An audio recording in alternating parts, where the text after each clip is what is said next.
नमस्कार, आदाब, सत श्री अकाल, प्रणाम। आप देख रहे हैं इंडिया 91 न्यूज़। तो चलिए खबरों की शुरुआत करते हैं देश दुनिया की आज की तमाम छोटी बड़ी खबरों के साथ। देश के इतिहास में आज का दिन काफी अहम और महत्वपूर्ण है। आज देश को नया मुख्य न्यायाधीश मिल गया है। आज जस्टिस संजीव खन्ना ने देश के 91वें चीफ जस्टिस के तौर पर शपथ ली है। उन्हें राष्ट्रपति द्रौपदी मुर्मू ने राष्ट्रपति भवन में 91वें सीजेआई के पद और गोपनीयता की शपथ दिलाई है। बता दें कि जस्टिस संजीव खन्ना ने जस्टिस DY चंद्रचूड़ की जगह ली है।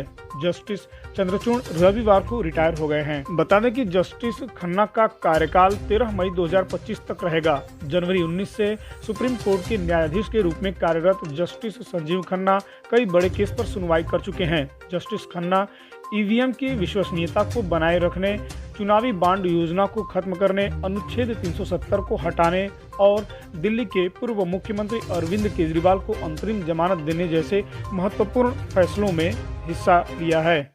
चलिए देखते हैं अगली खबर। इजरायल के PM ने दी थी लेबनान में पेजर अटैक की मंजूरी। हमले के 54 दिन बाद हुआ इसका खुलासा। लेबनान में 17 सितंबर को हुए पेजर धमाकों में दर्जनों लोग मारे गए थे, जबकि हजारों लोग घायल हुए थे। इन हमलों को किसने करवाया था, इस पर से अब सस्पेंस खत्म हो गया है।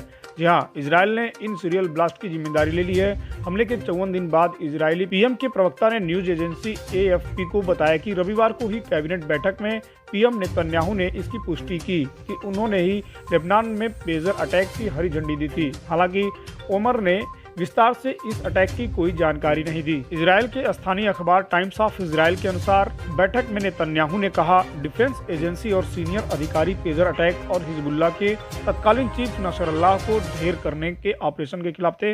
विरोध के बावजूद मैंने हमले के डायरेक्ट ऑर्डर दिए। चलिए देखते हैं अगली खबर। अमेरिकी राष्ट्रपति डोनाल्ड ट्रंप की जीत के बाद अब अमेरिका में बाबा बेंगा की भविष्यवाणियों पर चर्चा होने लगी है। डोनाल्ड ट्रंप ने अमेरिकी राष्ट्रपति चुनाव में जीत हासिल कर इतिहास रचा है। ट्रंप की इस जीत से रिपब्लिकन पार्टी में उत्साह का माहौल है और उनके समर्थक जश्न में डूबे हुए हैं। हालांकि ट्रंप को लेकर भविष्यवक्ता बाबा बेंगा की खतरनाक भविष्यवाणी की भी चर्चा हो रही है। बाबा बेंगा को बाल्कन की नास्ट्रेडमस कहा जाता था, क्योंकि उनके द्वारा की गई कई भविष्यवाणियां सही साबित हुई। बाबा बेंगा ने भविष्यवाणी की थी कि ट्रंप एक रहस्यमय बीमारी से ग्रसित हो सकते हैं, जिससे वह बहरे हो जाएंगे और ब्रेन ट्यूमर से पीड़ित हो सकते हैं। फिलहाल ट्रंप स्वस्थ हैं और उन्हें ऐसी कोई बीमारी नहीं है। हालांकि बाबा बेंगा की सभी भविष्यवाणियां सच साबित नहीं हुई हैं। उन्होंने यह भी भविष्यवाणी की थी कि 2016 तक यूरोप खत्म हो जाएगा और 2010 से 2014 के बीच दुनिया परमाणु युद्ध का सामना करेगा, जो कि सच नहीं हुई। चलिए देखते हैं अगली खबर। वित्त मंत्री निर्मला सीतारमण ने घोषणा किया है कि इस बार बजट में सूक्ष्म, लघु और मझोले उद्यमों यानी MSME के लिए 100 करोड़ रुपए तक की क्रेडिट गारंटी योजना का प्रस्ताव मंत्रिमंडल की मंजूरी के लिए भेजा जाएगा। सीतारमण ने एक कार्यक्रम में कहा कि इस बजट में MSME क्षेत्र के लिए की गई घोषणाओं में से 4 पहले ही लागू हो चुकी है। उन्होंने बताया कि 100 करोड़ रुपए तक की गारंटी योजना का प्रस्ताव जल्द ही मंत्रिमंडल को भेजा जाएगा और उसकी मंजूरी के बाद इसे तुरंत लागू किया जाएगा। इस योजना के तहत MSME इकाइयों को कर्ज लेने में जोखिम को कम करने के लिए गारंटी दी जाएगी। इसके लिए एक स्ववित्त पोषित गारंटी कोष बनाया जाएगा, जिससे कर्ज लेने वाले आवेदकों को 100 करोड़ रुपए तक की गारंटी प्रदान की जाएगी। इसके तहत आवेदकों को गारंटी शुल्क जमा करना होगा और फिर बैंक वार्षिक गारंटी फीस वसूलेंगे। चलिए देखते हैं अगली खबर। मुंबई पुलिस की टीम ने बहुचर्चित पूर्व मंत्री बाबा सिद्दीकी हत्याकांड मामले में फरार आरोपित शिव कुमार और 2 अन्य आरोपितों को उत्तर प्रदेश के बहराइच जिले से रविवार को गिरफ्तार किया है।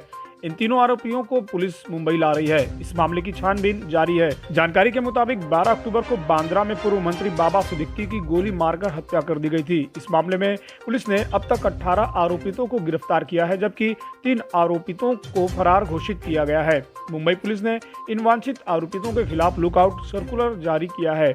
इन तीनों में से एक आरोपित शिव कुमार के बारे में उत्तर प्रदेश के बहराइच जिले में छिपे होने की जानकारी मुंबई पुलिस को मिली थी। इसी आधार पर मुंबई पुलिस की टीम ने यूपी STF के सहयोग से शिव कुमार सहित 2 अन्य आरोपितों को गिरफ्तार किया है।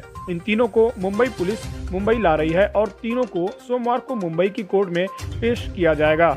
उल्लेखनीय है कि पूर्व मंत्री बाबा सिद्दीकी की गोली मारकर 12 अक्टूबर को बांद्रा इलाके में हत्या कर दी गई थी। इस मामले की गहन छानबीन मुंबई पुलिस की टीम कर रही थी। चलिए देखते हैं अगली खबर। अंतरिक्ष में बीते 5 महीनों से फंसी भारतीय मूल की अंतरिक्ष यात्री सुनीता विलियम्स को लेकर एक बड़ी खबर सामने आ रही है। इंटरनेशनल स्पेस स्टेशन के एस्ट्रोनॉट की ताजा तस्वीरें सामने आई हैं, जिसे देखकर दुनिया भर के लोगों में हड़कंप मचा हुआ है। तस्वीरों में साफ देखा जा सकता है कि उनका वजन काफी तेजी से कम होता जा रहा है, साथ ही उनके गाल भी धंसे हुए हैं। ऐसे में नासा के कर्मचारियों के बीच भी टेंशन का माहौल बन गया है। वहां के एक कर्मचारी ने बताया कि नासा सुनीता के हेल्थ को लेकर काफी करीब से मॉनिटर कर रहा है। दरअसल सुनीता विलियम्स बीते 5 जून को अपने साथी बुच विल्मोर के साथ बोइंग के स्टार लाइनर स्पेसक्राफ्ट से क्रू फ्लाइट टेस्ट मिशन के तहत स्पेस में गई हुई थी। मिशन के मुताबिक दोनों अंतरिक्ष यात्रियों को 8 दिन बाद 14 जून को धरती पर वापस लौटना था, लेकिन स्पेसक्राफ्ट में तकनीकी दिक्कत आने की वजह से नासा ने बताया कि इस यान से धरती पर उनकी वापसी काफी खतरनाक हो सकती है। इसके बाद नासा ने ऐलान किया कि दोनों अंतरिक्ष यात्री स्पेस एक्स के क्रू ड्रैगन मिशन के साथ अगले साल फरवरी माह में धरती पर लौटेंगे। चलिए देखते हैं अगली खबर। महाराष्ट्र विधानसभा चुनाव के लिए जैसे जैसे मतदान की तारीख नजदीक आती जा रही है, यहां वोट के खातिर शरद पवार, उद्धव ठाकरे और कांग्रेस के गठबंधन वाली महाविकास अघाड़ी यानी एमवीए के नेता और इससे जुड़ी राजनीतिक पार्टियां किसी भी हद तक जाने को तैयार दिख रही हैं। इन्हें बहुसंख्यक से ज्यादा अल्पसंख्यकों में मुसलमानों के एक मुश्त वोट की चिंता है, इसलिए इन्होंने यहां 12% वोट के लिए एक डील महाराष्ट्र उलेमा बोर्ड से कर ली है, जिसके तहत महाविकास अघाड़ी के नेता उन तमाम शर्तों को मानने के लिए तैयार हो गए हैं, जिनमें से कई आपत्तिजनक भी है। महाराष्ट्र के मुस्लिमों की कुल आबादी 1.3 करोड़ है। 288 विधानसभा सीटों में से 38 सीटें ऐसी हैं जहां पर करीब 20% मुसलमान हैं।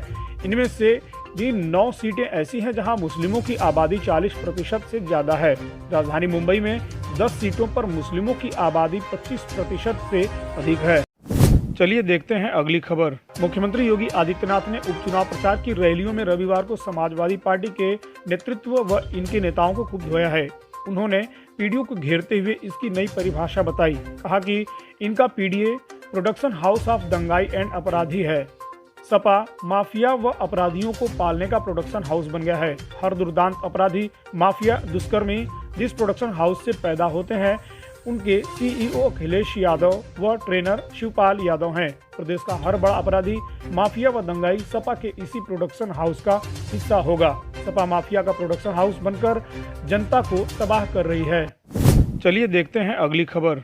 बीते लंबे समय से विराट कोहली खराब फॉर्म से जूझ रहे हैं। खासकर टेस्ट क्रिकेट में उनका बल्ला पूरी तरह से खामोश रहा है, जिसके लिए उनकी काफ़ी आलोचना भी हो रही है। वह हाल ही में बांग्लादेश और न्यूजीलैंड के खिलाफ खेली टेस्ट सीरीज में रनों के लिए तरसते हुए नजर आए। ऐसे में अब उनकी नज़र बॉर्डर गावस्कर ट्रॉफी पर है, जो कि 22 नवंबर से शुरू हो रही है। ऐसे में फैंस के साथ कई क्रिकेट एक्सपर्ट्स को भी उम्मीद है कि इस सीरीज में कोहली अपने पुराने अंदाज में वापस नजर आएंगे। चलिए देखते हैं अगली खबर। ठंड की शुरुआत होते ही देश की राजधानी दिल्ली की हवा जहरीली हो गई है। मौसम में बदलाव के साथ बढ़ रहे प्रदूषण से लोगों को कई तरह की स्वास्थ्य समस्याओं का सामना करना पड़ रहा है। एयर क्वालिटी इंडेक्स यानी AQI लगातार बढ़ रहा है। सोमवार की सुबह दिल्ली में वायु गुणवत्ता बेहद खराब श्रेणी में दर्ज की गई और दिल्ली के कई हिस्सों में धुंध की मोटी परत छाई रही। केंद्रीय प्रदूषण नियंत्रण बोर्ड CPCB के मुताबिक दिल्ली में सुबह 9 बजे कुल वायु गुणवत्ता सूचकांक AQI 349 दर्ज किया गया। हालांकि दिल्ली के 39 में से कम 2 मौसम केंद्रों बवाना और जहांगीरपुरी ने वायु गुणवत्ता सूचकांक गंभीर श्रेणी में क्रमशः 401 और 412 दर्ज किया है। चलिए देखते हैं अगली खबर। दक्षिण अफ्रीका ने दूसरे T20 में 3 विकेट से जीत दर्ज की है और श्रृंखला में 1-1 से बराबरी की है। भारत और दक्षिण अफ्रीका के बीच खेले जा रहे 4 मैचों के T20 श्रृंखला के दूसरे मुकाबले में आज दक्षिण अफ्रीका ने भारत को 3 विकेट से मात दे दी है। गके बेरहा में खेले गए इस मैच में भारत ने दक्षिण अफ्रीका के महज 125 रन का लक्ष्य रखा, जिसे मेहमान टीम ने 19 ओवर में ही 7 विकेट के नुकसान पर हासिल कर लिया। अफ्रीकी टीम की जीत के हीरो रहे ट्रिस्टन स्टब्स, जिन्होंने 41 गेंदों में 47 रन की नाबाद पारी खेली और मैन ऑफ द मैच चुने गए।